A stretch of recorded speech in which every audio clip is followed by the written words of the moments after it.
네, 2023년 우리 9월에 아이아이에 오신 여러분들을 주님의 이름으로 환영하고 축복합니다. 우리 옆 사람이 인사합시다. 환영하고 축복합니다. 네. 다시 한번 하겠습니다. 화내지 않겠습니다. 네. 손해 볼 짓 안 하겠습니다. 네. 그렇죠.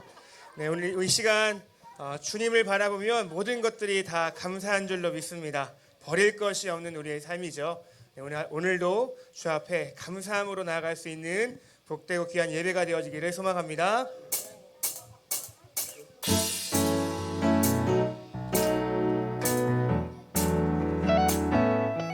우리를 모이게 하시고 우리를 부르시고 또 찬양케 하시고 예배케 하신 우리 주님을 찬양합시다.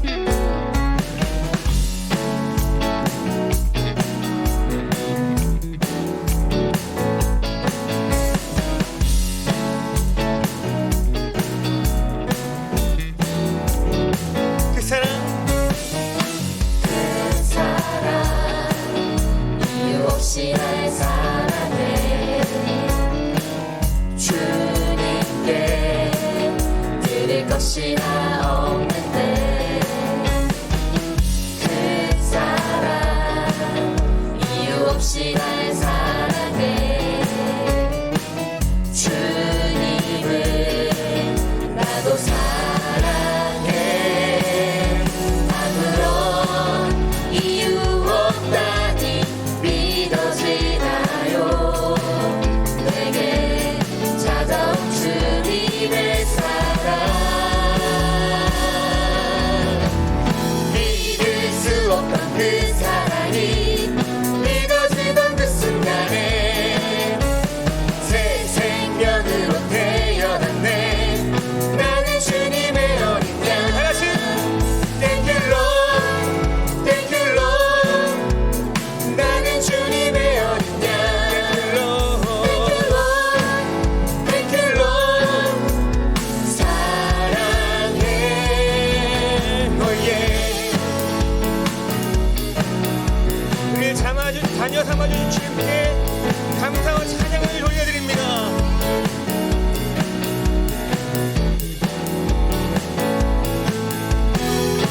그 사랑 이유 없이 날 사랑해 주님께 드릴 것이 나 없는데 그 사랑 이유 없이 날 사랑해 주님을 나도 사랑해 아무런 이유 없다니 믿어지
여러분 마음을 다해서 뜻을 다해 오늘 예배 드리시기를 원하십니까? 우리가 기존의 예배와 좀 다른 형식이라 할지라도 어떤 형식과 어떤 것들과 상관없이 마음을 다해서 여러분 예배 드리실 수 있으시겠습니까?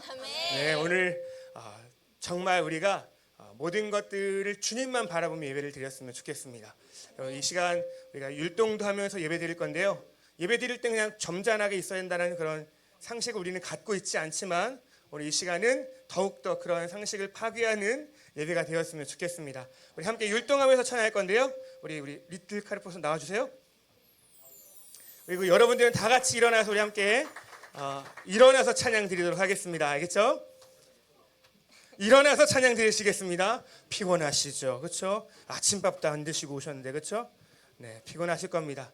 하지만 우리의 몸을 쓰면서 찬양할 때 우리의 영혼도 일어나게 될 줄로 믿습니다. 해 뜨는 데부터 해 지는 데까지 주 이름 찬양받으리.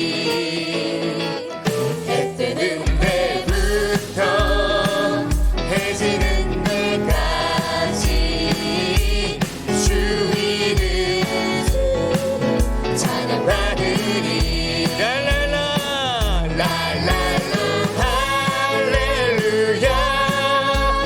여호와의 모든 종들아 주 이름 찬양해. 이제부터 영원까지 주 이름 찬양 찬양할지어다. 해 뜨는 데부터 해 뜨는 데부터 해 지는 데까지 주 이름 찬양받으리. 찬양받으리. 해 뜨는 데부터 해 지는 데까지 주 이름 이거 같이 하라고 하는 거예요. 그렇죠? 헤이 라라라라 할렐루야. 여호와의 모든 종들아 주 이름 찬양해. 이제부터 영원까지 주 이름 찬양하. 라라라 랄랄라 할렐루야. 여호와의 모든 종들아 주 이름 찬양해. 이제부터 영원까지 주 이름 찬양할지로다. 손을 높이 들고 주를 찬양. 높은 곳을 향해 주를 찬양. 모든 만물들은 주를 찬양하라. 왕의 왕 되신 예수 다스리시는 예수 생명 있음을 찬양. 이거 더 쉬워요. 할렐루야 할렐루야 주를 찬양. 할렐루야 주를 찬양. 생명 뒤에 갈수록 집중도가 떨어집니다. 할렐루야 할렐루야 주를 찬양. 할렐루야 주를 찬양. 생명 있음을. 자 우리 한 번 더 손을 높이 들고 손을 높이 들고 주를 찬양. 높은 곳을 향해 주를 찬양. 모든 만물들은 주를 찬양하라. 왕의 왕 되신 예수 다스리시는 예수 생명 있음을 찬양해. 할렐루야 할렐루야 주를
주님과 함께 기뻐하리라. 나의 창조자 나의 창조자 나의 창조자 나의 구원자 나의 구원자 가장 귀한 나의 예수님 찬양합니다. 찬양해요. 나의 치료자 나의 치료자 나의 선한 목자 되신 주 예수 나의 주 찬양하리. 예수 나의 주 예수 나의 주 찬양하리. 예수 나의 주 예수 나의 주 찬양하리. 아멘. 우리의 창조자 구원자 우리의 모든 슬픔을 위로하시는 주님을 찬양합니다.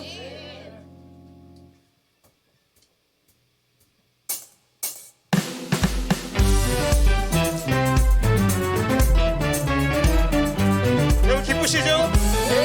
슬픔을 바꾸신 우리 주님을 찬양합시다.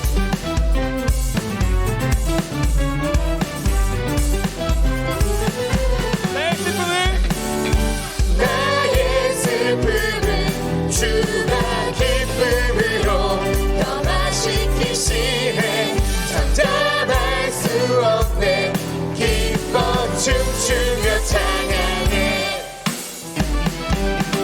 나의 슬픔을 주가 기쁨으로 변화시키시네. 잠잠할 수 없네. 기뻐 춤추며 찬양해.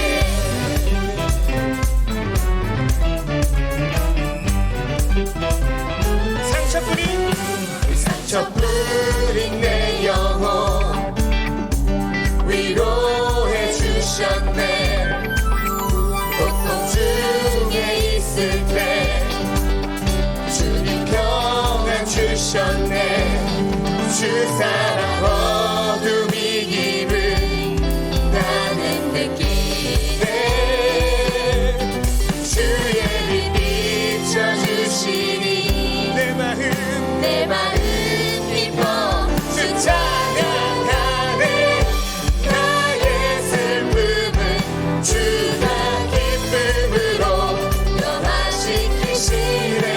잠잠할 수 없네. 기뻐 춤추며 찬양해. 나의 슬픔은 나의 슬픔은 주가 기쁨으로 변화시키시네. 잠잠할 수 없네. 기뻐 춤추며 찬양해.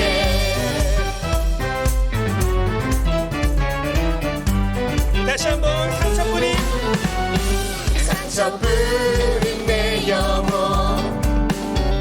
위로해 주셨네. 고통 중에 있을 때 주님 평안 주셨네. 주 사랑 어둠이임을 나는 느끼네. 주의 빛 비춰주시니 내 마음 기뻐 주 찬양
안 됩니다.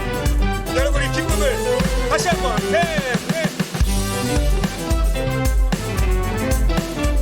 점자를 떨면 안 돼요. 여러분 천국 가서 한 번 더 할게요. 네. 아니 천국 가서 어떻게 예배하시려고? 네. 됐습니다. 네. 여러분 아직도 즐길 준비가 안 됐습니까? 천국 가서 어떻게 예배 드리시려고? 천국은 다 기뻐 뛰면서 찬양할 건데 여러분들은 다 그렇게 옆에서 이렇게 예배 드리실 건 아니시죠? 네, 여전히 우리의 모든 것들을 자유롭게 예배 드렸으면 좋겠습니다. 우리 앞에 있는 리트카르 포스터에게 우리 격려해 감사합니다. 여전히 우리 마음 가운데 온전히 주님으로 평안을 얻지 못한 부분들이 있다면, 또 자유를 누리지 못한 부분이 있다면 예수의 이름으로 자유를 누리고 기쁨을 누리는 시간이 되었으면 좋겠습니다.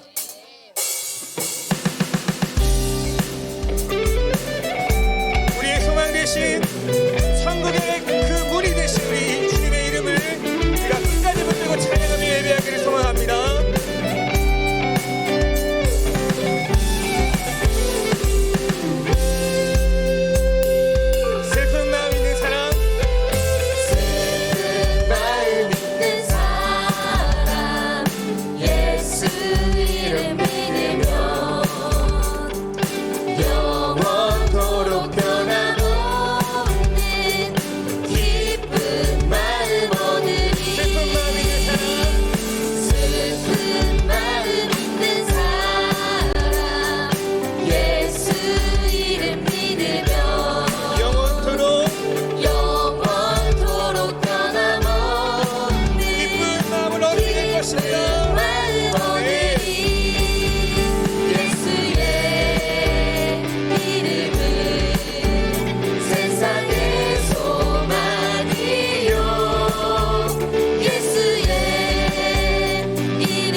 거룩하신 주의 이름 너의 방패 삼아라. 환난 시험 당할 때에 주께 기도드려라. 존귀하신 주의 이름 우리 기쁨 되도다. 아멘. 주의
앉으라고 말씀하시길 드리겠지만 오늘은 끝까지 한번 서서 예배 드리도록 해보겠습니다. 괜찮으시죠? 네. 우리가 이제 주님의 지성소 앞으로 우리가 나아갔으면 좋겠습니다. 주님의 보좌 앞으로 나아갈 때 어떻게 나아가죠? 걸어가죠, 그렇죠? 일어서서 걸어갑니다. 기어가지 않죠? 우리가 그런 마음으로 주님의 있는 그 보좌 앞으로 우리가 나아갑니다라는 마음으로 시간 함께 찬양 드렸으면 좋겠습니다.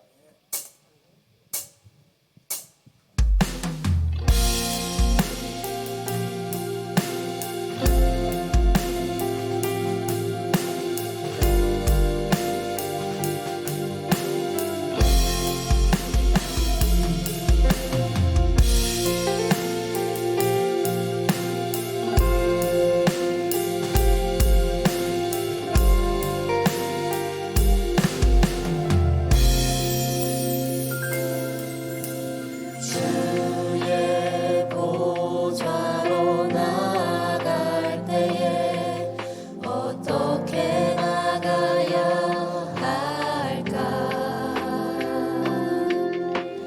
나를 구원한 주의 십자가 그것을 믿으며 가네.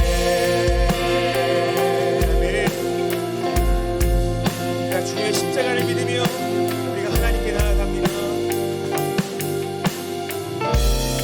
주의 보좌로 주의 보좌로 나아갈 때에 나 여전히 부족하나.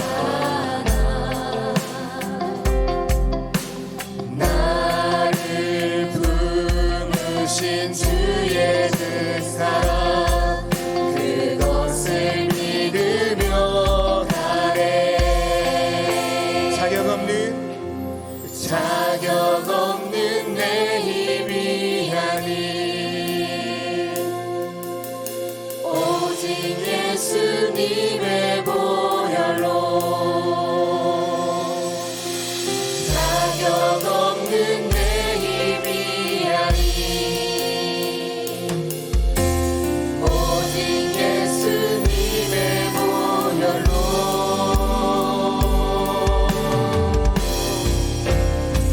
십자가의 보혈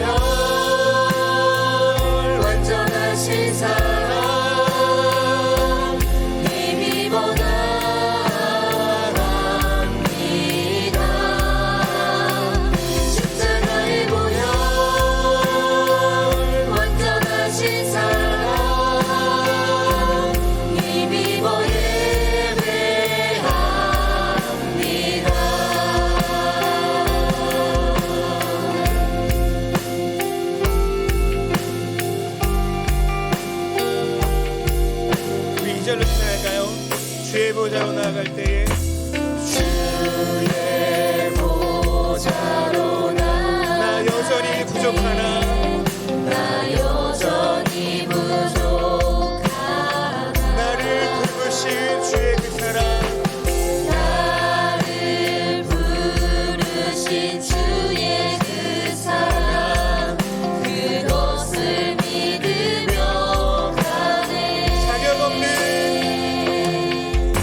주신 우리 하나님과 어린 양떼의 도다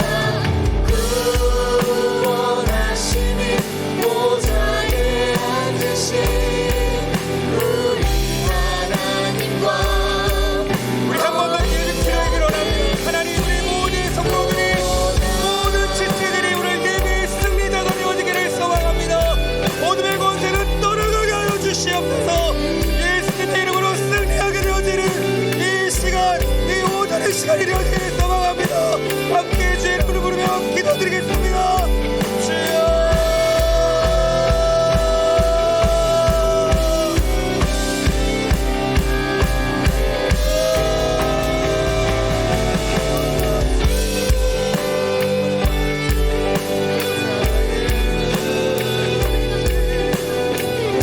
하나님, 우리 구원의 시간, 구원의 때가 임하였습니다. 은혜의 때가 임하였습니다.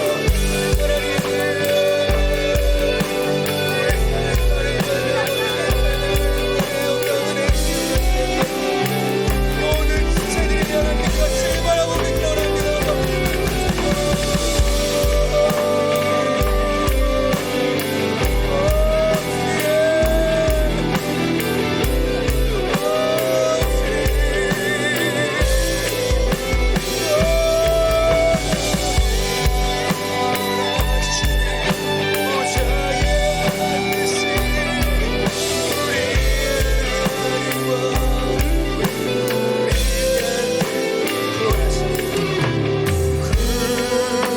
구원하심이 보좌에 앉으신 우리 하나님과 어린 양께 있도다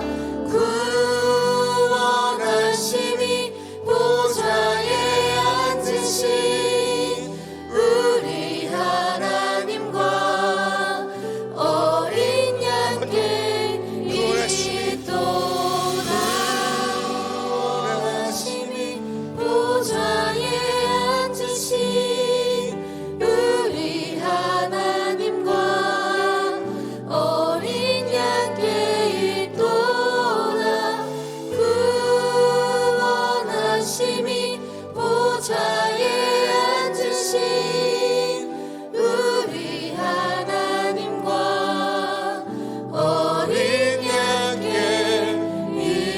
있도다.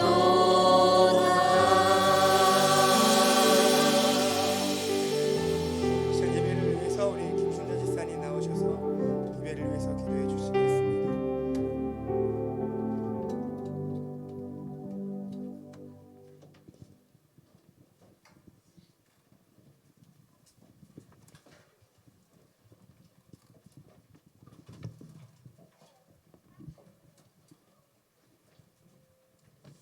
사랑의 주님, 9월의 마지막 주일을 아이야 찬양 예배로 입술을 버려 다윗과 같이 감사 찬양을 하게 하심에 감사합니다. 주님, 이 시간 한 주간도 살아감에 있어 우리의 부끄러웠던 모습과 하나하나를 내려놓으며 주님 앞에 우리를 고백합니다. 주님, 이 부족한 여종들과 우리 한성 가족들의 잘못된 점을 돌아보아 주시고 우리가 주의 자녀답게 주의 말씀에 순종하며 두렵고 떨리는 마음으로 부활의 신앙을 붙잡고 흠없는 주의 자녀답게 바로 서기 위해 다시 일어서길 원하오니 주님 붙잡아 주옵소서. 맑고 푸른 가을 하늘처럼 주의 숲에서 숨을 얻고 또한 새 힘을 얻으며 그 믿음의 깊이와 넓이가 확장되고 확정되는 한성의 가족들이 되길 원합니다. 곡식들이 알곡이에 알알이 맺히는 들판처럼 복음의 열매를 맺어가는 한성의 가족들이 되기를 간절히 소망하오니 주님 붙잡아 주옵소서. 우리의 삶은 매 순간 인생의 갈림길에 서 있습니다. 선택의 기로에 있는 저희들을 선택함에 있어 쉽고 빠른 결과를 위해 달려가는 짧게 유익함을 바라보는 것이 아니라 오직 주께서 계획하신 그 뜻을 쫓아 주께서 바라보시고 그곳을 향하여 같은 방향으로 올바른 선택을 할 수 있는 지혜의 자녀가 되길 원합니다. 아무것도 염려하지 말고 다만 모든 일에 기도와 간구로 너희 구할 것을 감사함으로 하나님께 아뢰라.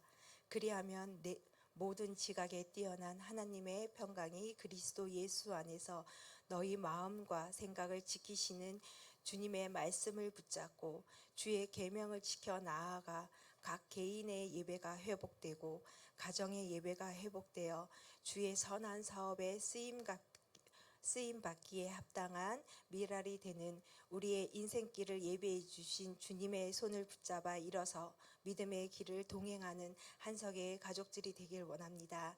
주님, 우리 사랑하는 한성교회가 꿈을 꾸고 있습니다. 열방의 영혼을 품은 선교하는 교회로서 대만 땅에 있는 반석교회와 미국에 있는 방주교회와 그다음에 중국 사역을 열심히 활동하고 계신 이동희 선교사님, 우리 모든 복음의 비밀을 전하기 위해 선교 현장을 함께하여 주시는 선교사님들을 축복하여 주시사 인적과 물적 자원이 부족함 없는 은혜를 주시며 주께서 계획하시고 복음의 씨앗을 심는 데에 전념할 수 있도록 육체의 연약함을 강건하게 하사 건강지켜 주시며 모든 사역 일정마다 주의 은혜로 일하길 원합니다.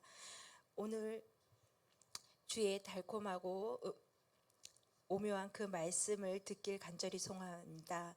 단위에서 말씀 전하시는 한강희 목사님의 입술을 통하여 복음의 비밀을 전하실 때에 우리의 영이 회복되는 감사와 성령 충만한 예배가 드려지도록 성령님께서 주관하여 주시고 인도해 주시길 원합니다. 예수님의 이름으로 기도드립니다. 아멘.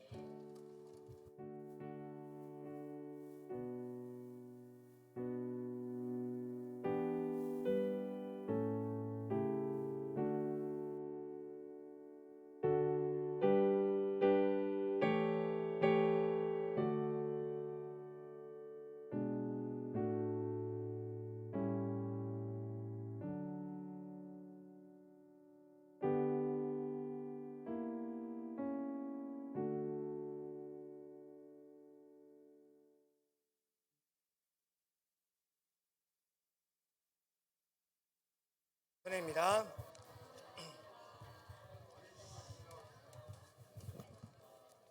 네, 우리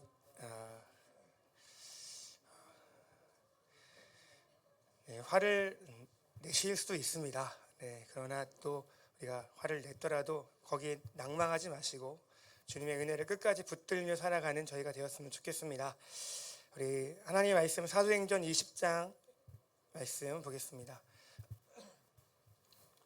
사도행전 20장 22절부터 28절의 말씀입니다.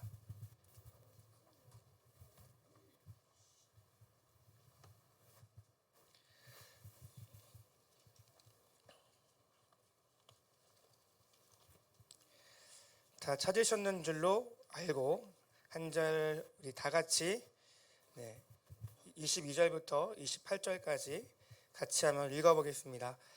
같이 읽겠습니다. 시작. 보라, 이제 나는 성령에 매어 예루살렘으로 가는데 거기서 무슨 일을 당할는지 알지 못하노라. 오직 성령이 각 성에서 내게 증언하여 결박과 환난이 나를 기다린다 하시나 내가 달려갈 길과 주 예수께 받은 사명 곧 하나님의 은혜의 복음을 증거하는 일에는 조금도 귀한 것으로 여기지 아니하노라. 보라, 내가 여러분 중에 왕래하며 하나님의 나라를 전파하였으나 이제는 여러분이 다 내 얼굴을 다시 보지 못할 줄 아노라. 그러므로 오늘 여러분에게 증언하거니와 모든 사람의 피에 대하여 내가 깨끗하니 이는 내가 거리지 않고 하나님의 뜻을 다 여러분에게 전하였음이라. 여러분은 자기를 위하여 또는 온 양떼를 위하여 삼가라. 성령이 그들 가운데 여러분을 감독자로 삼고 하나님이 자기의 피로 사신 교회를 보살피게 하셨느니라. 아멘. 살아계신 하나님의 말씀입니다. 아멘. 네, 저는 오늘 여러분에게 제가 최근에 가졌던 가장 큰 사건, 여러분 다 아시죠? 네, 성지 순례를 갔다 와서 성지 순례를 뭐 얘기할 건 아니고요.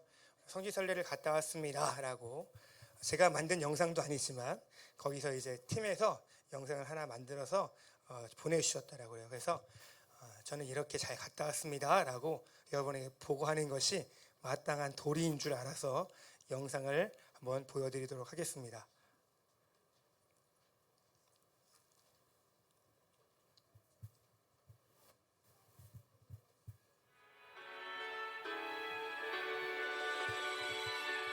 제 얼굴은 숨은 그림 찾기로 보셔야 됩니다. 안 보일 겁니다. 저는.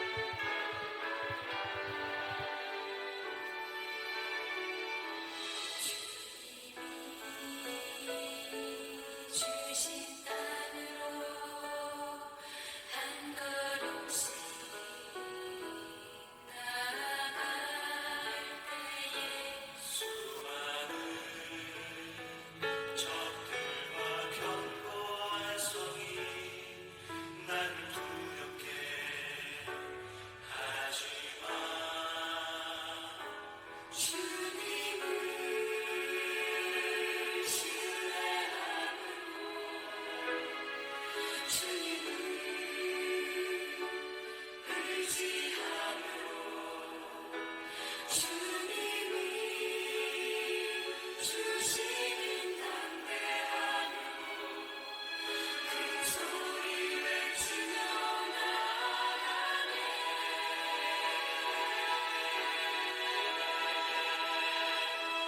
산지를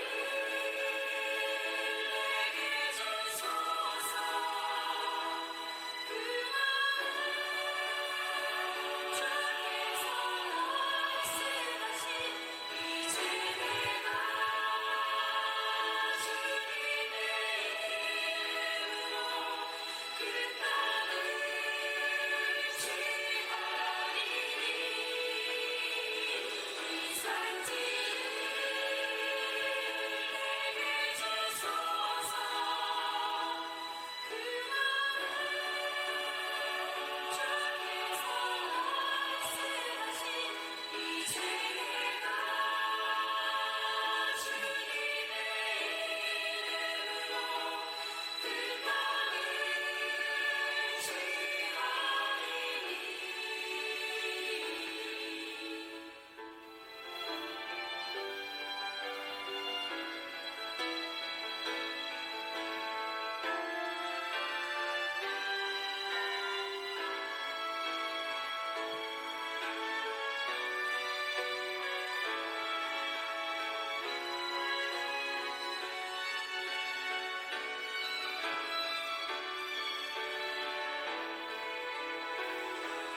주님을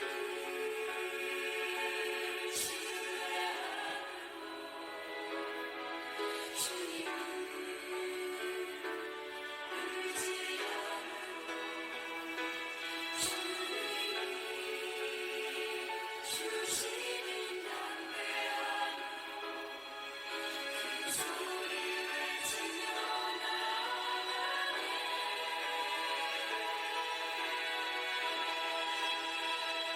이 산지를 내게 주소서. 그날은 주께서 말씀하신 이제 내가 주님의 이름으로 그 땅을 지휘하리니 이 산지를 내게 주소서.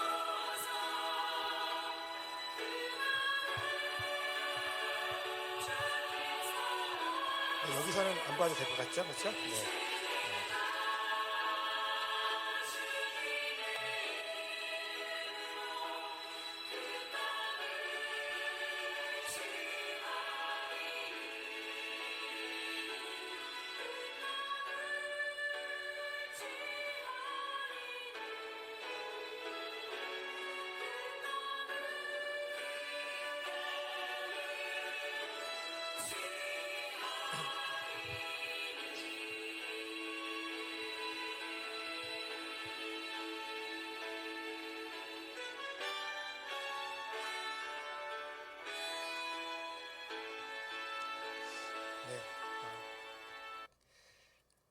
잘 갔다 왔습니다. 네. 네. 저는 오늘 말씀의 제목은요, 성령에 매여 있는 사람, 또 예수께 받은 사명으로 사는 사람이라는 제목으로 말씀을 전할 건데요. 먼저 성지순례 얘기를 안 할 수가 없겠죠, 그렇죠? 먼저 좀 보내주시고 후원해주신 모든 목사님과 성도님들께 감사를 드립니다. 제가 성지순례 갔다 와 보니까 돈이 있다고 갈 수 있는 것도 아니고 마음만 있다고 해서 갈 수 있는 것도 아니더라고요. 정말 성지를 갔다 오려면은 많은 시간이 필요하고 또한 체류하는 만큼의 물질도 필요하겠다 좀 시간이 들었습니다.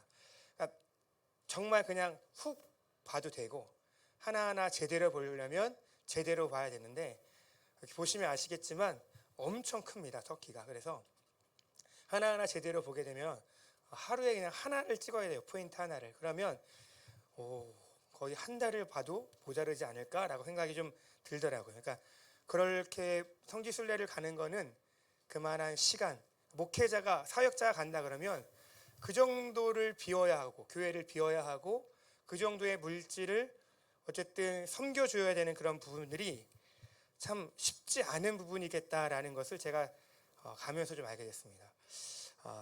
저는 그래서 참 복이 많은 사람이구나라는 생각을 하게 됐습니다. 제가 없는 그 열흘 13일 여러분 잘 지내셨죠? 아무런 일들이 없으셨죠?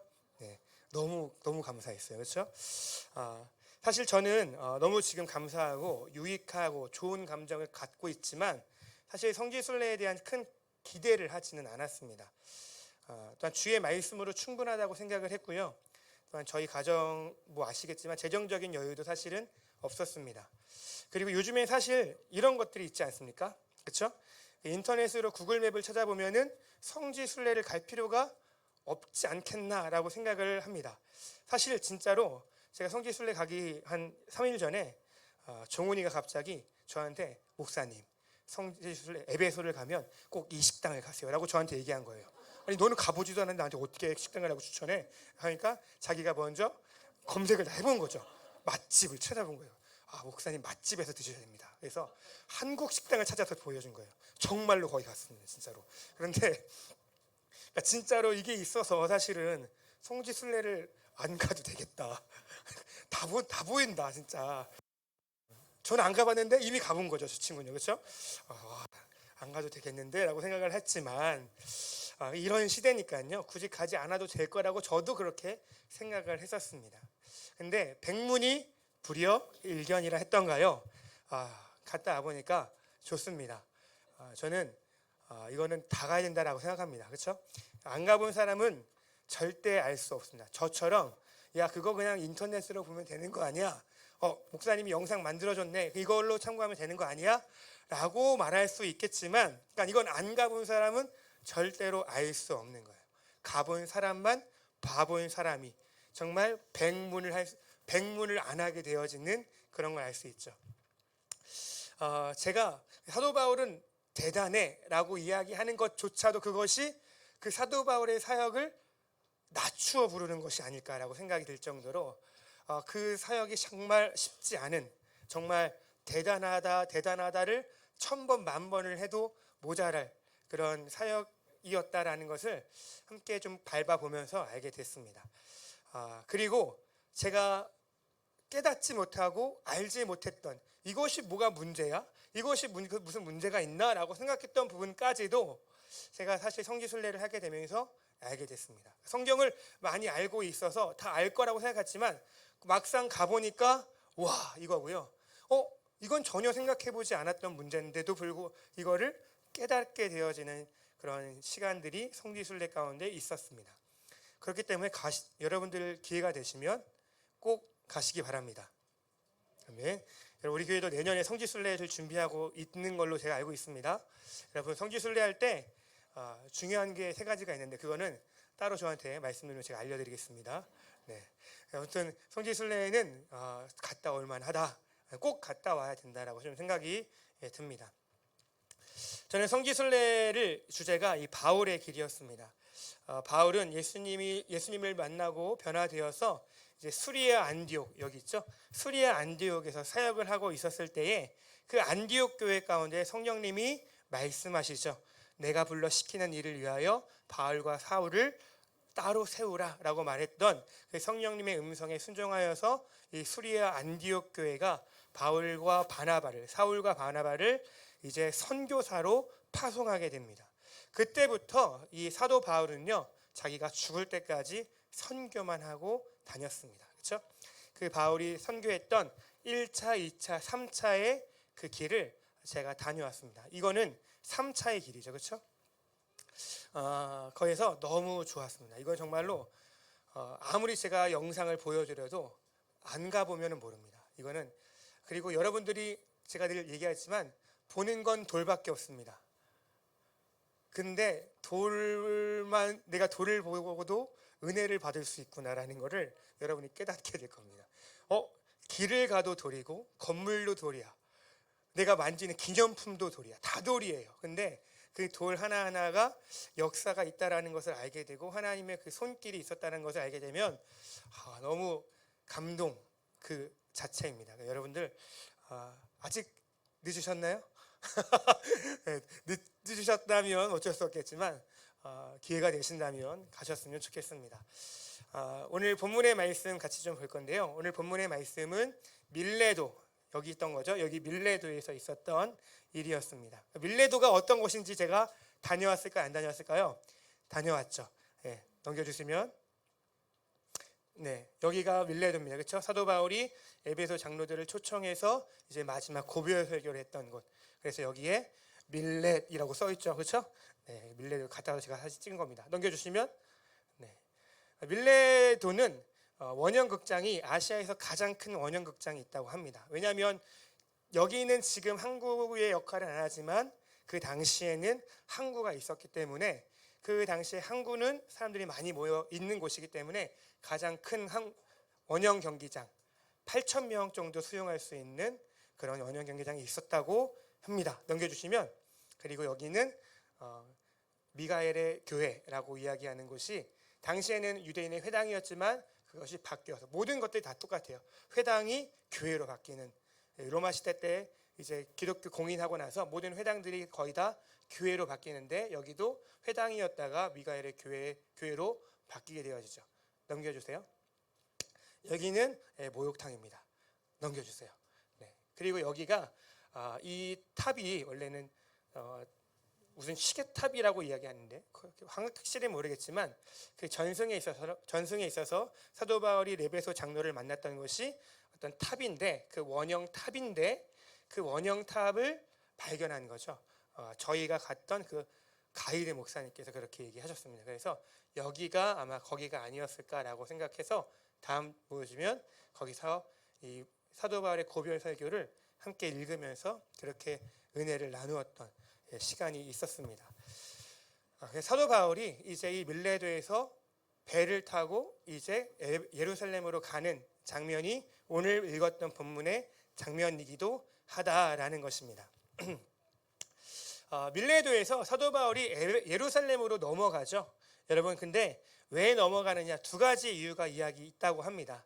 그 당시 예루살렘에는 큰 흉년이 났기 때문에 그들을 돕기 위한 연보가 마게도냐 교회 가운데 있었습니다. 그래서 고린도후서의 말씀에 봐도 마게도냐 지역의 교회들이 자기가 궁핍함 중에서도 많은 연보를 누렸는데 고린도 교회야 너희도 그렇게 해야 된다라고 말하는 것이 고린도후서의 내용이지 않습니까? 그런 이야기가 있는 거죠. 그런 연보를 갖다 주기 위해서 사도 바울이 예루살렘으로 간다라는 거죠. 적지 않은 돈이었기 때문에 사도 바울이 직접 가져갔다라고 이야기하죠. 또한 어떤 일이었냐면, 이제 고린도 교회에서 이제 사도 바울이 이제 로마서를 쓰지 않습니까? 로마서를 써서 로마 교회에게 로마서를 붙이죠. 베베를 통해서. 그리고 나서 이제 사도 바울이 예루살렘으로 가는 거죠. 그 이유가 왜 갔냐면, 여러분 아시겠지만 다 아시죠? 사도행전에서도 이제 원래는 구원이 예수 그리스도를 믿고 구원받는 것이 유대인에 한정되어 있다라고 사실 다 알고 있었습니다. 그런데 베드로와 빌립이 사마리아 땅에도 또한 고넬료를 통해서도 구원받는 역사가 일어나는 것을 알게 됐어요. 유대인들에게 있어서는 그 당시에 유대인들에게서는 굉장히 적지 않은 충격이었습니다. 근데 하나님께서 모든 민족으로부터 구원을 받아야 된다라고 그렇게 말씀하셨기 때문에 복음을 전해야 된다고 말씀하셨기 때문에 그 역사가 정말 이루어지는 것을 그들이 알게 된 거죠. 그래서 그 예루살렘 공의회에서 그걸 뭐합니까? 통과시키죠. 그들에게도 복음을 전해라. 그리고 그들에게 꼭 율법을 지킬 필요는 없고 착한 일을 하고 뭐 우상의 제물을 먹지 말라 이런 판결을 내고 이방인들에 대한 구원이 임한다라고 그렇게 판결을 내리지 않습니까? 그러니까 그 예루살렘 교회가 가지고 있던 권위가 그 당시에는 있었다라는 거죠. 그렇기 때문에 이제 사도 바울이 이제 유럽의 그쵸? 마게도니아, 아가야의 모든 사역을 이제 어느 정도 마치고 나서 그는 땅 끝을 향하여 가는 겁니다. 서바나. 그거를 가기 위해서 어디를 거점으로 삼는 거예요? 로마 교회를 거점으로 삼기 위한 거죠. 그러니까 이 공의를 누구한테 받으려고 하는 겁니까? 예루살렘 교회에게 그거를 공인받기 위해서 사도 바울이 직접 자기가 예루살렘으로 간다라는 것입니다. 거기 위해서 이제 장로들을 통해서 사도 바울이 이야기하는 거야. 내가 다시 너희를 보지 못할 거다. 나는 이제 어디 갈 거야? 나는 땅 끝을 향하여 갈 거니까 이제 너희를 볼 수 없다. 너희는 내가 세웠던 그 에베소 교회와 모든 아시아에 있는 교회들을 잘 돌봐줘라 라고 이야기하는 것이 오늘 사도행전 20장의 내용이었다라는 것을 볼 수 있습니다. 그런데요, 문제는 이 예루살렘을 가는 것이 사실 불에 뛰어드는 일과도 같다라는 것이죠. 여러분 아시겠지만 사도 바울이 1차, 2차, 3차 전도 여행 가운데 이 사도 바울은 유대인들에게 찍혔습니다. 그렇죠? 그도 그럴 것이 자꾸 회당에 들어가서는 예수님의 이름을 전하는 거예요. 그 죽었다라고만 알고 있고 살아났다라고 하는 것은 그냥 헛된 풍문으로 알고 있었던 유대인들이 예수의 이름을 자꾸 전하는 거예요. 근데 그 예수의 이름을 죽었다가 살아났다, 너희에게 부활이 있다라고 이야기하니까 이 유대인들은 그것들을 감당하지 못할 이론으로 아는 거죠. 그러니까 유대인들이 이 사도 바울을 싫어할 수밖에 없는 거예요. 어떻게 죽은 자가 살아나냐? 어떻게 그가 다시 오냐? 너희가 어떻게 다시 사는 건가? 라는 그런 의문을 계속 갖게 되는 것이죠. 두 번째는요, 하나님을 경외하는 그런 이방인들을 자꾸 빼가는 거예요. 유대인들은 너희는 율법을 지켜야 돼, 할례를 받아야 돼 라고 이야기를 하는데 이 그리스도인들 사도 바울은 뭐라고 얘기하는 거예요? 할례 받을 필요 없어. 너희 정말 하나님 섬기고 싶어? 예수님 믿으면 되는 거야. 이렇게 좀 더 쉬운 방법, 진리를 이야기하니까 자꾸 하나님을 경외했던 그런 이방인들이 유대교에 귀의하는 것이 아니라 자꾸 누구에게로 넘어가는 거예요? 사도 바울에게, 또 교회로 그들의 직을 옮기는 것입니다. 그러니까 유대인들이 봤을 때 이 사도 바울의 행위가 좋아 보여요? 나빠 보여요? 나빠 보이죠. 잘못돼 보이죠. 자기들의 입장에서는요. 그러니까 얼마나 화가 났으면 이 사도 바울이 가는 곳마다 유대인들이 쫓아오죠. 데살로니가에서 있을 때 베레아로 쫓겨나고 베레아까지 쫓아와서는 돌을 던져서 어디까지 가요? 아덴으로 가죠. 여러분 수리아 비시디 안디옥에서 어디로 가요? 이고니온으로 가고, 이고니온에서 어디 가요? 루스드라로 가고, 루스드라에서 어디 가요? 더베로 가죠. 왜 갔습니까? 그들이 자꾸 쫓아냈기 때문에 그런 거죠. 그랬습니다. 그러니까 이 사도 바울이 얼마나 싫었으면 가는 곳마다 쫓아나고 회방을 놓고 죽이기까지 했겠습니까? 각 성마다 그랬는데, 각 성마다 유대인들이 있는 각 성마다도 자꾸 유대인들이 그렇게 쫓아왔는데 예루살렘은 어떤 곳이에요? 유대인들이 모여 사는 곳이죠. 유대인들만 있는 곳이죠. 그러니까 이 사도 바울이 예루살렘으로 가면 어떻게 되는 거예요? 불 보듯 뻔한 겁니다. 죽는다. 이거를 사도 바울이 모르지 않았다라는 것이죠. 못해도 전치 8주, 못해도 다리가 부러지고, 못해도 정말 심하면 죽게 되어지는 상황을 사도 바울은 각오를 하고 가는 것입니다. 근데 안 갈 수는 없는 거였죠. 그래서 사도 바울은 밀레드에서 에베소 장로를 청하여서 나 예루살렘에 가. 너희는 나를 본받아서 스스로 삼가야 되고 교회를 잘 돌봐야 돼 라고 그렇게 이야기하는 거예요. 그때 장로들이 다 뭐라고 얘기합니까? 가지 마십시오. 성령께서 가면 어려운 일을 당한다, 죽을 수도 있다라고 얘기합니다. 근데 사도 바울이 뭐라고 얘기해요? 나 다 알아. 하지만 난 성령에 매여 있기 때문에 그렇게 갈 거야. 그리고 우리가 잘 알고 있는 그 말씀이죠. 그렇죠? 내가 달려갈 길과 주 예수께 받은 사명 곧 하나님의 은혜의 복음을 증언하는 일을 마치려 하면은 나의 생명을 조금 더 귀한 것으로 여기지 아니할 거야 라고 그렇게 이야기하는 거죠. 죽으러 가겠다라는 거죠. 예수님도 죽기 위해 예루살렘으로 가셨던 것처럼 사도 바울로 죽을 거 알고 예루살렘으로 간 겁니다. 네, 오늘 본문의 말씀이 바로 이것이었다라는 거죠. 자기는 언제나 복음을 위해 살았고 그 복음을 위해서 자기의 생명을 아끼지 않았다라는 말입니다. 여러분 이 고백 너무나 잘 아시는 말씀이죠. 여러분 다 외우고 있는 말씀이고 우리 신앙인들의 마음을 들끓게 만들었던 고백이고 또한 시들었던 열정들을 다시 불을 붙이는 말씀이기도 하다라는 거 여러분 잘 아실 겁니다. 저는 오늘 열정에 대해서 좀 이야기를 하려고 합니다. 여러분 바울은 신앙을 떠나서 참으로 열정적으로 살았던 사람이었던 것 같습니다. 예수님을 만난 후에는 우리가 너무나 잘 알듯이 굉장히 열정적으로 살았지만 예수님을 믿기 전에도 그는 사실 열정적인 사람이었다라는 거죠. 그가 유대인의 신앙이 유대교 신앙을 갖고 있었을 때 예수 그리스도를 주로 고백하는 교회를 핍박하고 박멸하는 것이 하나님을 섬기는 일인 줄로 그는 알고 있었습니다. 교회를 핍박하는 것이 하나님을 섬기는 일이니까 그는 어떻게 사역했던 거예요? 열정적으로 사역했던 거죠. 그래서 스데반을 죽이는 일에 가표투표의 그 일에 참여했던 것이고 심지어 예루살렘에 있었던 것이 아니라 다메섹에 있는 교회들을 핍박하고 와해시키려고 다메섹까지 가게 되어지는 일까지 하게 되었습니다. 그가 얼마나 열정적으로 교회를 핍박했냐면 사도행전 9장 1절에 이런 말이 있습니다. 이 모든 일에 그가 살기가 등등하였다라고 이야기합니다. 살기가 등등하여 교회를 박멸하기 위해서 그는 사역했다라고 이야기하죠. 누군가를 이렇게 적극적으로 미워하고 누군가를 이렇게 적극적으로 핍박하는 것 정말 광신자, 미친 광신자처럼 보이지 않습니까? 근데 사도 바울은 미친 광신자가 아니었어요. 그는 정말 그 유대교 최고의 랍비였던 가말리아 그 문화에 있었던 사람이었어요. 당시에 최고의 공부를 배웠던 사람이고 로마인으로서 그가 많은 것들을 누리며 살았던 사람입니다. 그럼에도 불구하고 그가 미친 자처럼 그렇게 예수 믿는 사람들을 핍박하다니요. 그것은 그가 굉장히 열정적으로 살았다라는 것을 보여주는 말이다라는 것입니다. 그런 그가 누구를 만나는 거예요? 예수님을 만나게 되었습니다. 여러분 참으로 아이러니하게도 그는 그의 그 미친 신앙 가운데서 예수님을 만나게 되죠. 즉 누군가를 미워하고 누군가를 핍박하는 그 가운데서 예수님이 그를 만나 주신다라는 것입니다. 그러니까 예수님을 만나게 되니까 그가 뭐를 깨닫게 되는 거예요? 죄를 깨닫게 되고 죄를 깨달으니 죄 용서의 필요성을 알게 되고 죄 용서의 필요성을 알게 되면 누구를 의지할 수밖에 없어요? 자기의 구원자 되시는 예수님을 의지할 수밖에 없게 되는 것입니다. 그리고 예수님은 그에게 무슨 직책을 주십니까? 사도, 이방인의 사도라는 직책을 주셨다라는 것을 우리는 너무나 잘 알고 있습니다.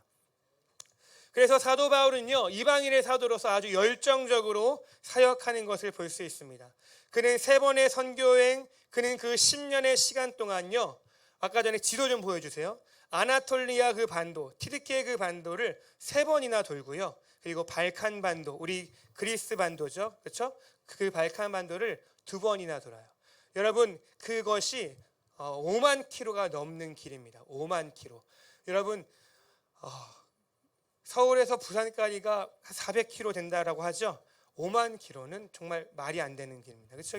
이 3번을 돌아왔던 그것까지 다 합치면 5만 킬로가 넘는 길을 그는 갔다 온 거예요. 이 말이 안 되는 시간을 그 10년 안에 행한 겁니다. 그런데요, 여러분 알다시피 에베소에서 2년 반 있었고 고린도에서 1년 6개월 있었습니다. 정말 그 6년 동안 그는 계속 돌아다닌 거예요. 계속 돌아다녀야 그렇게 3번 돌아다닐 수 있는 거죠. 그리고 그는 어떤 모습으로 걸었습니까? 정상적인 모습이었어요.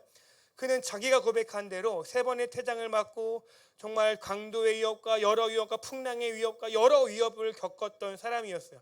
그렇게만 당해도 나 너무 힘들어, 나 좀 쉴래 할 법한데 그러지 않은 거예요. 정말 그렇게 조금도 쉼을 갖지 않고 자기가 뼈가 부러진 그 저는 다리, 그 지팡이를 의지해서 그렇게 5년, 6년 동안 계속 어떻게 하는 거예요?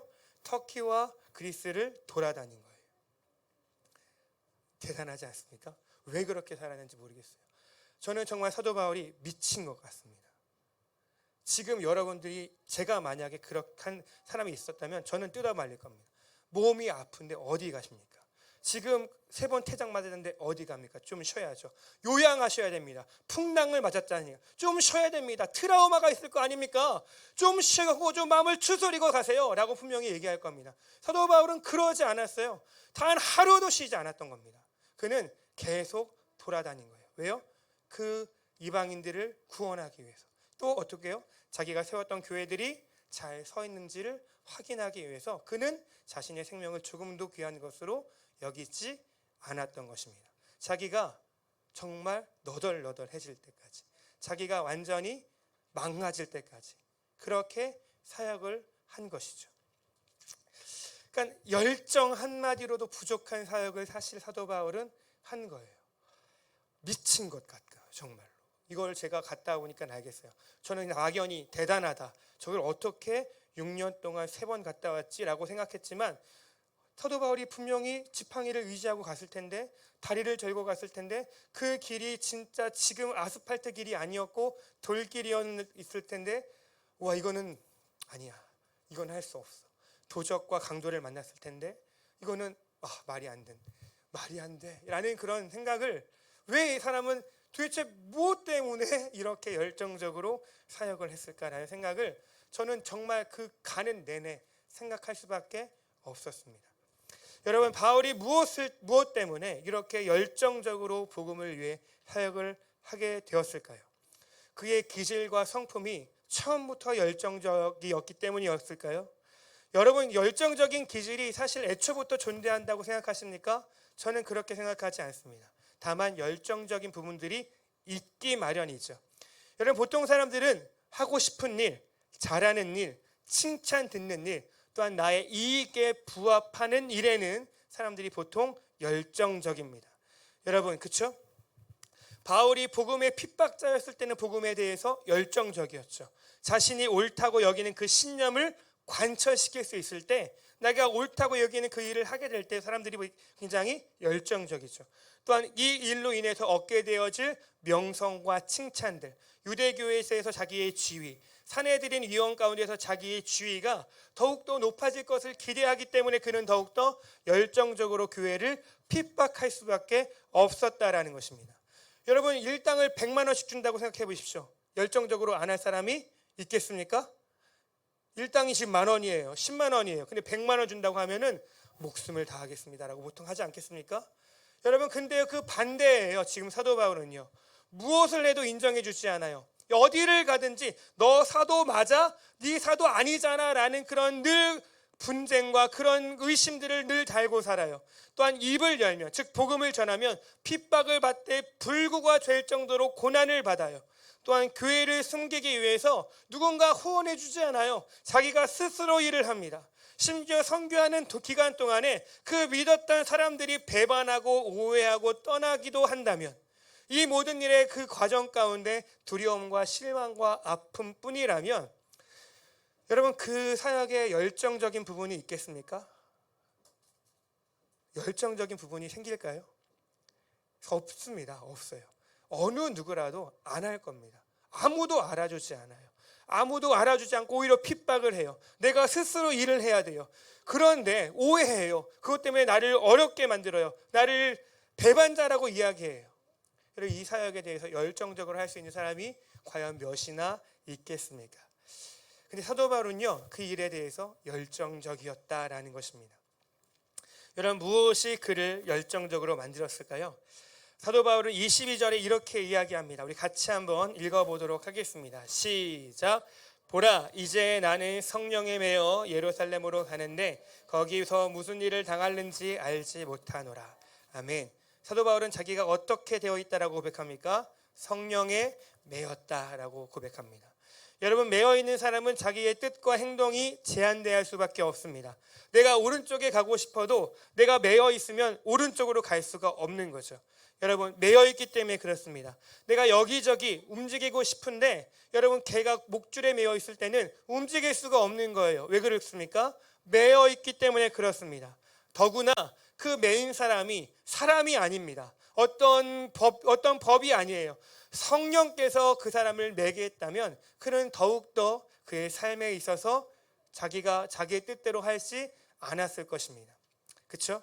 여러분, 그러니까 매여 있으셔야 된다라는 거죠. 성령에 매여 있으셔야 됩니다. 근데 이 성령에 매여 있는다라는 표현이 굉장히 애매모호하죠.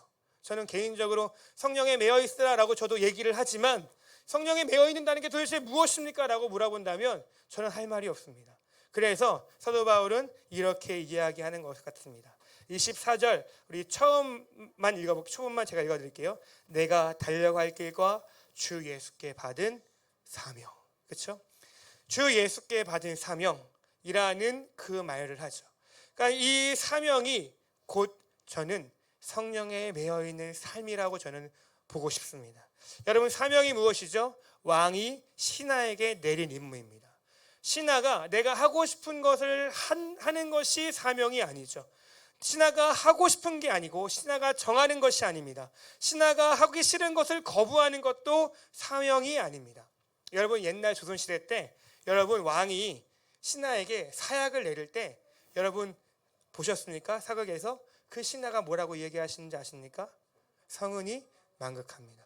아니, 자기를 죽이려 하는 그 왕이 내린 사약을 받고서도 그 신하는 뭐라고 얘기하는 거예요? 성은이 망극합니다라고 이야기하는 거죠.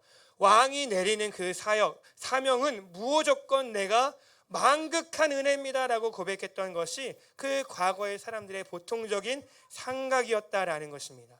그러니까 과거의 왕의 명령은 절대적이었다라는 것이죠. 속된 말로 까라면 까야 되는 게 바로 사명이다라는 것입니다. 그러니 사명은 곧 뭐예요? 성령께 매인 것과 다를 바가 없다라는 것입니다. 그러니까 성령에 매여 사는 사람은 예수의 사명으로 사는 사람이고 예수의 사명으로 사는 사람은 성령에 매여 있는 사람인 것입니다. 여러분, 근데 오해하지 말아야 될 것은 성령에 매여 있다고 해서 왕의 사명이라고 해서 여러분, 그것이 하나님께서 억지로 시키는 것이 아니다라는 것입니다. 언제나 우리가 주의 말씀을 읽을 때 하나님이 어떤 분이신가를 꼭 잊지 마셔야 돼요. 하나님은 어떤 분이시죠? 인격적인 분이십니다. 여러분, 하나님께서는 먼저 선택하시고 구원하시고 사랑하십니다. 근데 내가 구원했으니 넌 무조건 이 일을 해야 돼 라고 억지로 끌고 가시는 분은 아니시다라는 것입니다. 나에게 복종해 라고 이야기하시는 분도 아니시다라는 거죠. 그렇게 은혜를 베푸시고도 그에게 뭘 주시는 거예요? 네가 선택할 수 있는 기회를 줄게 라고 이야기하시는 분이 하나님이십니다. 순종과 거절을 그에게 내려주시는 거죠. 너는 내가 이렇게 너를 사랑했어. 너는 나를 선택할래? 선택하지 않을래? 라고 하나님이 이야기하신다는 것이죠. 하나님은 구원을 하셨어도 은혜를 베푸셨어도 네가 나를 따라올 거야 말 거야 이거를 선택하게 하신다라는 거예요. 그러면 여러분은 어떤 선택을 하시겠어요? 그 여러분이 선택하는 거예요. 그렇죠? 우리 중에서도 믿는 것 같았고 또한 주 예수의 신앙 고백을 했음에도 불구하고 여전히 떠나는 사람들이 있고 두 마음을 품는 자들이 있었다라는 것을 우리가 경험상으로도 충분히 알 수 있습니다. 선택하라고 하는 거예요. 난 너에게 은혜를 베풀었어. 하나님이 어떤 사람인지 너희가 알지 않았니?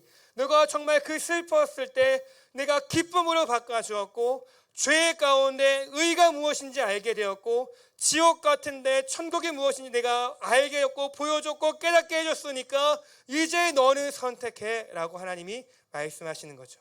여러분, 그렇다면 사도 바울이 고백한 그 성령의 매임, 주 예수께 받은 사명은 어떤 것일까요? 자기 스스로 성령께 매어 들어갔다라는 말입니다. 또 자기 스스로 하나님께 사명을 받은 자처럼 살아갔다라는 것입니다. 그건 자기가 선택한 거예요. 여러분도 예수님을 믿기로 선택하시지 않으셨습니까? 예수님의 구원이 무엇인지를 깨닫고 나서 예수님이 누구신지를 깨닫고 나서 내가 예수님을 나의 주 나의 하나님으로 고백한 거 아니겠습니까? 그래서 제가 침례를 받아도 되겠습니다. 제가 세상을 향하여 성도들을 향해서 내 신앙이 무엇인지를 고백하겠습니다라고 여러분 그렇게 여러분이 선택하신 건 아니시겠습니까? 사도 바울도 그리했다라는 것입니다. 여러분 우리 중에 누가 사도 바울과 같이 복음의 열정을 소유하기를 원하십니까? 우리 중에 누가 성령에 매여 살기를 원하십니까? 우리 중에 누가 예수께 받은 사명으로 살아가시겠습니까? 우리 모두가 성령에 매이기를, 예수의 사명으로 살아가기를, 열정적으로 살아가기를 주님의 이름으로 축복합니다. 우리 역사원에게 인사합시다. 주님의 사명으로 살아가십시다. 네. 주님의 사명입니다. 성령에 매여 있는 거예요. 그러니까 여러분들은 사도 바울이 그 주님께 받은 그 사명이 언제 있었던 건지 여러분 아시죠? 방금 전에 제가 이야기했듯이 언제 받은 거예요? 그가 예수님을 만났을 때죠. 다메섹 도상에서 그가 또한 그 아나니아라는 그 선지자를 통해서 뭐 한 거예요? 내가 이 사람은 이방인의 사도로 세웠다. 아나니아가 자기 눈을 떼어주면서 야 나는 너를 떼어주기 싫었지만 하나님 예수님께서 나에게 말씀하셨는데 너의 눈을 떼주라 하더라. 그리고 너가 그 사명이 있는 자라 하더라 라고 이야기를 듣는 거죠. 이 사도 바울은 그때부터 그것을 사명으로 안고 살아갔다라는 것입니다. 여러분 스스로도 그 사명을 발견할 수 있을 것입니다. 또한 성령님께서 여러분 가운데 사명을 알게 해 주실 수 있을 것입니다. 또한 누군가를 통하여 목사님과 기도하시는 어떤 분들을 통해서 여러분들이 또한 사명을 발견할 수 있을 것입니다. 또 여러분 마음 가운데 성령님께서 자꾸 여러분에게 주시는 그 마음 결코 잃어버리지 않고 절코 포기할 수 없고 자꾸만 눈이 가는 어떠한 존재와 어떤 일들에 대해서 자꾸 마음을 주실 수 있습니다. 여러분 그것이 무엇일까요? 하나님께서 여러분에게 주시는 사명일 수 있다라는 것입니다. 그 사명에 여러분이 스스로 순종할 수 있는 지체들이 되어졌으면 좋겠습니다. 여러분 그때 성령의 권능이 임하게 되어질 것입니다. 예수님의 이름의 능력이 임하게 되어질 줄로 믿습니다. 주님이 주신 능력으로 모든 것들을 감당하게 되어질 줄로 믿습니다. 두려움과 실망과 아픔뿐이었던 그 바울의 삶이 빌립보서에 말씀한 것처럼 나는 기뻐하고 기뻐한다라고 고백했던 것처럼 우리들도 기뻐하게 되어질 줄로 믿습니다. 또한 땅끝까지 복음을 증거하는 자로 살아가게 될 줄로 믿습니다. 그리고 결코 사그러지지 않는 열정의 사람이 되어질 줄로 믿습니다. 여러분 이제 곧 추석의 명절입니다. 여러분 명절에는 우리 친지들을 많이 만나게 될 것 같습니다. 그렇죠? 여러분 그 중에는 믿는 분도 있으시고 믿지 않는 분들도 계시겠죠. 여러분 저도 친척들을 많이 만나 보았지만 친척들을 만날 때 그 시간이 참 유익했으면 좋겠다라는 마음을 먹고 가도 참 그것이 쉽지 않다라는 것을 목사인 저도 많이 느낍니다. 가게 되면 이야기를 하는데 자꾸 세상적인 이야기를 할 수밖에 없습니다. 세상적인 이야기예요 사실. 왜냐하면 관심들이 세상적인 것들밖에 없기 때문에 그렇습니다. 세상살이 나누는 것이 좋습니다. 어떻게 했고 뭘 해야 하고 어떻게 해야지 뭘 어떻게 할 수 있고 이렇게 해야지 뭘 할 수 있는 이런 이야기들을 나누는 것이 필요 없다라고 이야기하지 않겠습니다. 해야만 할 수 있겠죠. 그러나 여러분 그 세속적인 이야기로 그 명절의 시간들을 다 보내지 않으셨으면 좋겠습니다. 여러분 그 시간 동안 오히려 때를 구하시기를 바라고 또 그 시간에 여러분들이 은혜를 나누실 수 있기를 바라고 여러분에게 주신 그 사명 여러분의 이웃과 가정 가운데 주시는 여러분을 향한 그 하나님의 사명을 성취할 수 있는 여러분이 되어셨으면 좋겠습니다. 추석은 아주 귀한 그 시간과 기회라고 저는 생각합니다. 여러분의 신앙의 열정을 붙들고 계셔야 될 줄로 믿습니다. 또한 명절에는 이번 명절은 6일을 쉬죠. 그렇죠? 자그마치 6일입니다. 그렇죠? 거의 일주일 내내 쉬는 거예요. 여러분 제가 3일만 쉬어도 물론 저는 정말 그래도 나름대로 교회를 오고 물론 근처의 교회에 가서 새벽 기도를 드리기도 했었습니다.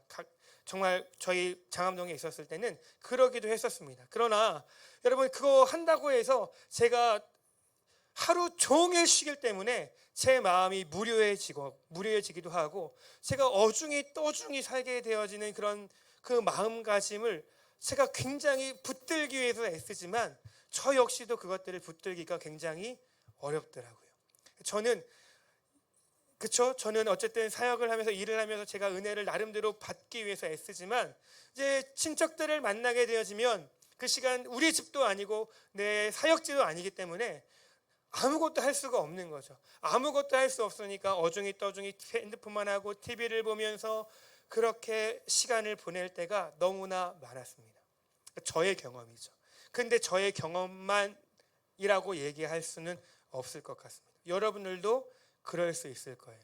그 시간을 어중이 떠중이로 보내지 않으셨으면 좋겠습니다. 그 쉼의 시간, 어떻게 보면 안식의 시간이죠. 그 시간을 주님 안에서 쉰다면 영과 육이 쉴 수 있게 되어질 줄로 믿습니다. 그 시간을 보내고 나서 완전히 피폐해지고 완전히 영적으로 녹초가 되어져 있고 완전히 마음이 떠나 있게 되어진다라면 사실 그 명절을 지키지 말아야겠죠.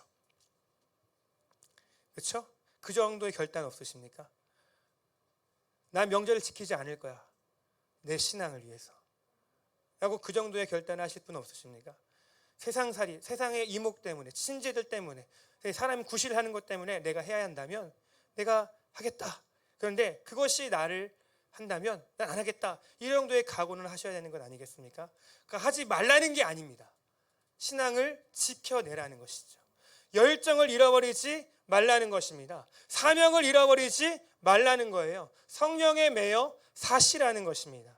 여러분, 그 시간은 여러분에게 어떻게 보면 시험의 시간이 될 수 있습니다. 광야의 시간입니다. 쉬는 시간이고 세상 사람들은 너무나도 좋게 여기고 나는 이 시간을 바래왔다라고 이야기할 수 있겠지만 오히려 신앙인들에게는 그 시간이 광야의 시간이 될 수 있습니다. 왜요? 영혼이 낙담하게 되거든요. 하나님을 떠날 수도 있기 때문에 그렇습니다. 사람들을 만나면 내 영혼이 갉아먹히는 것 같은 느낌을 받기 때문입니다. 그러나 그 시간을 마음을 지키실 수 있기를 바랍니다.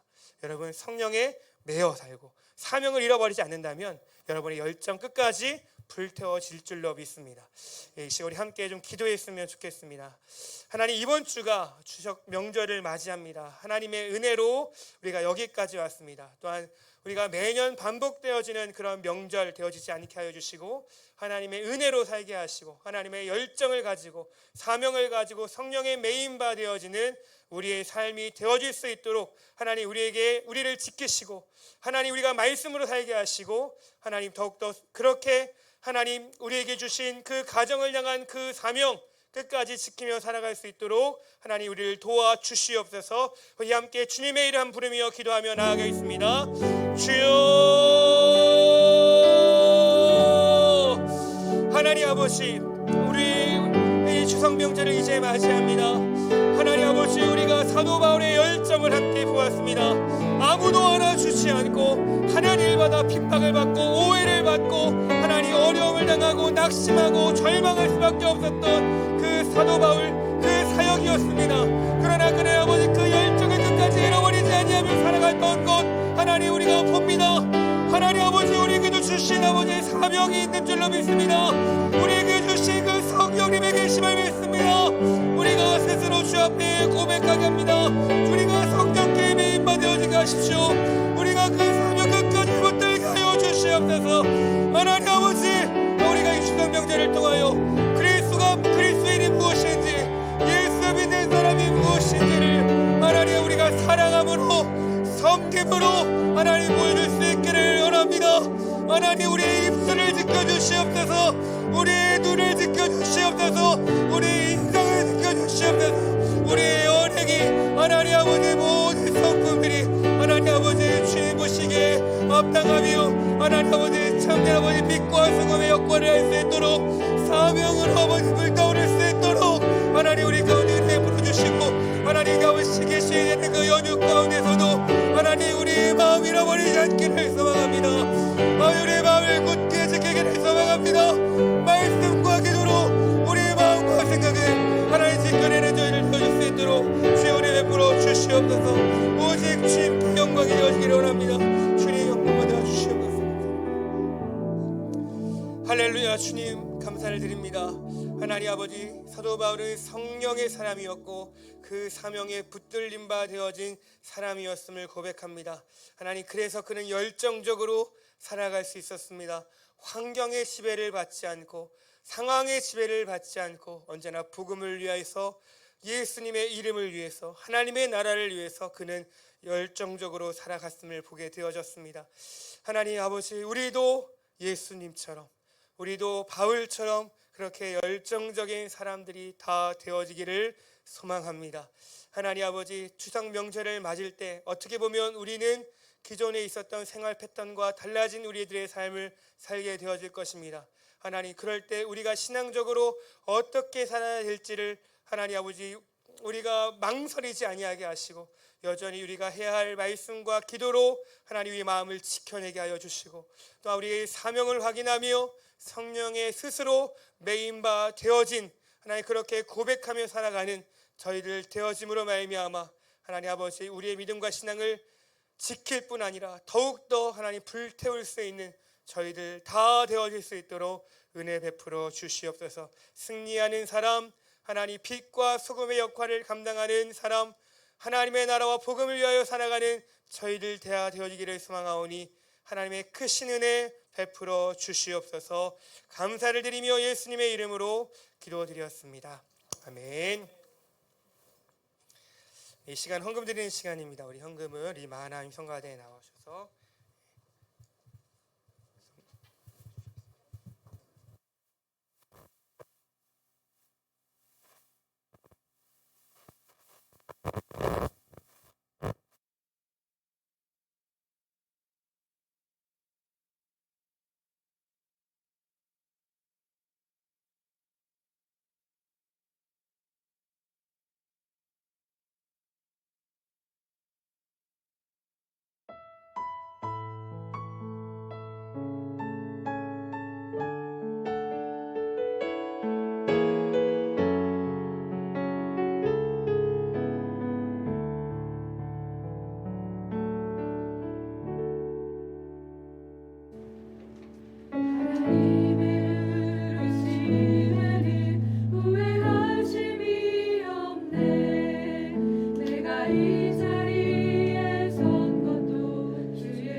네, 광고하겠습니다.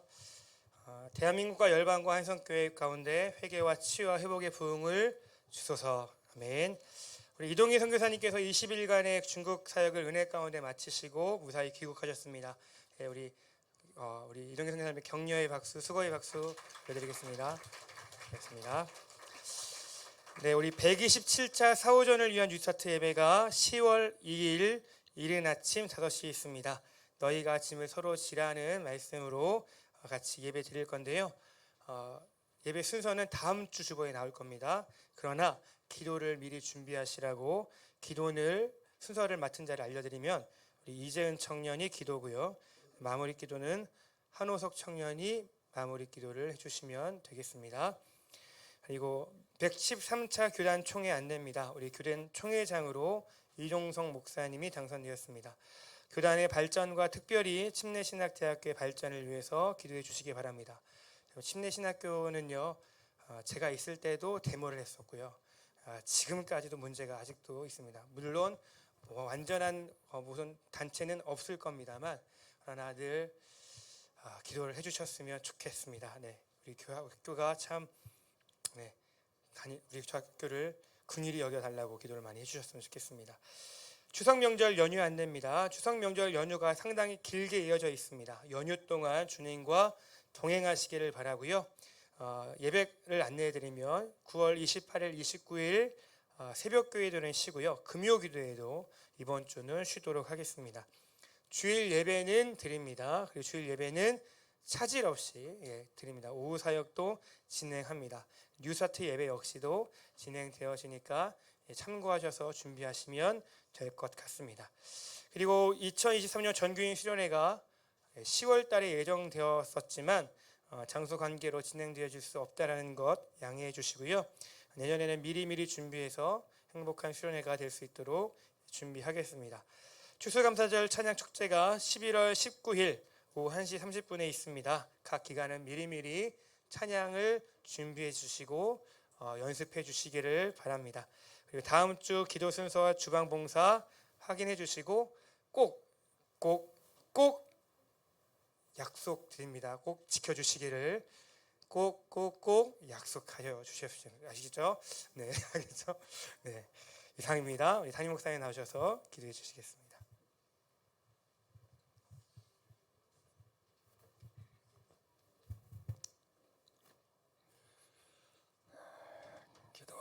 기도합니다.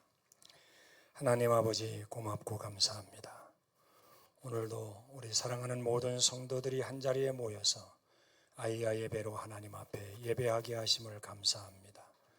우리의 꿈을 담고 비전을 담아서 드리는 이 예배 가운데 하나님 우리 교회 미래가 밝게 하시고 아름답게 하여 주시옵소서.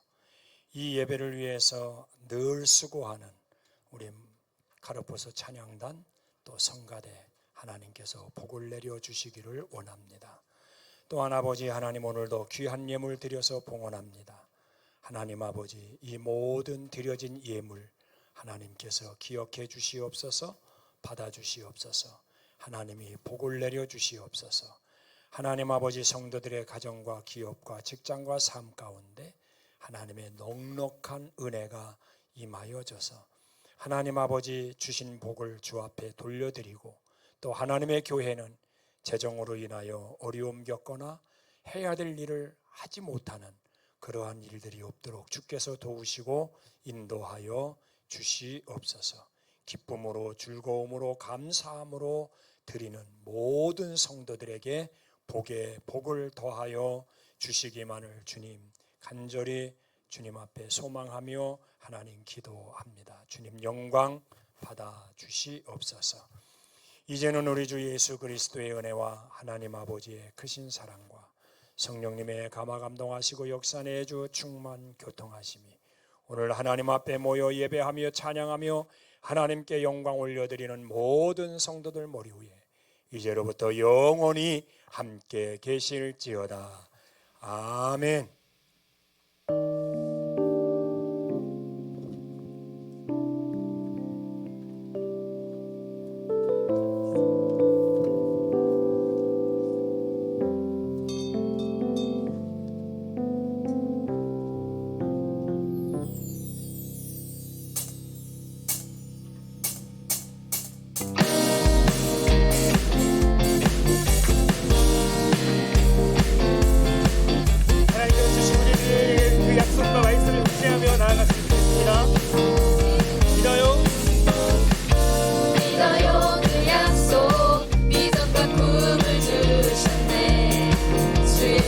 성령 흘러넘치리라 주의 권능 보리라 바로 지금 여기 이 장소에 믿는 백성 다 모였네 강한 소리와 성령의 불인데 우리 여기 모일 때 나 믿네 주님 여기에 계심을 세상 모든 것 다 변하네 주의 성령이 임하네 나 믿네 주님 여기에 계심을 두세 사람 모일 때 주 믿음 모일 때 주의 응답 믿네 그분 여기에 계시네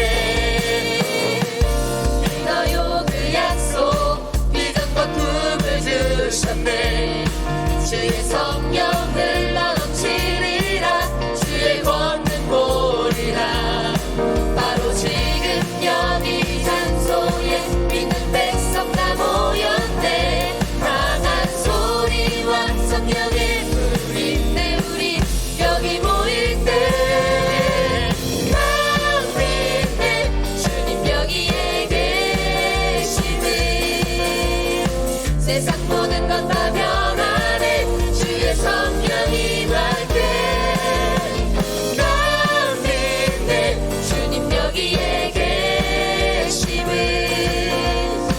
두세 사람 모일 때 그 믿음 모일 때 주의 응답 믿네 그분 여기에 계시네 하늘과 땅 무엇도 주님 권능하래 주께서 우리에게 맡기신 소명을 바다도 감당 못해 별보다 더 높네 우리의 맘에 주신 주님의 사랑 나 믿네 주님 여기에 계심을 세상 모든 것 다 변하네 주의 성령이 임할 때나 믿네 주님 여기에 계심을 두세 사람 모일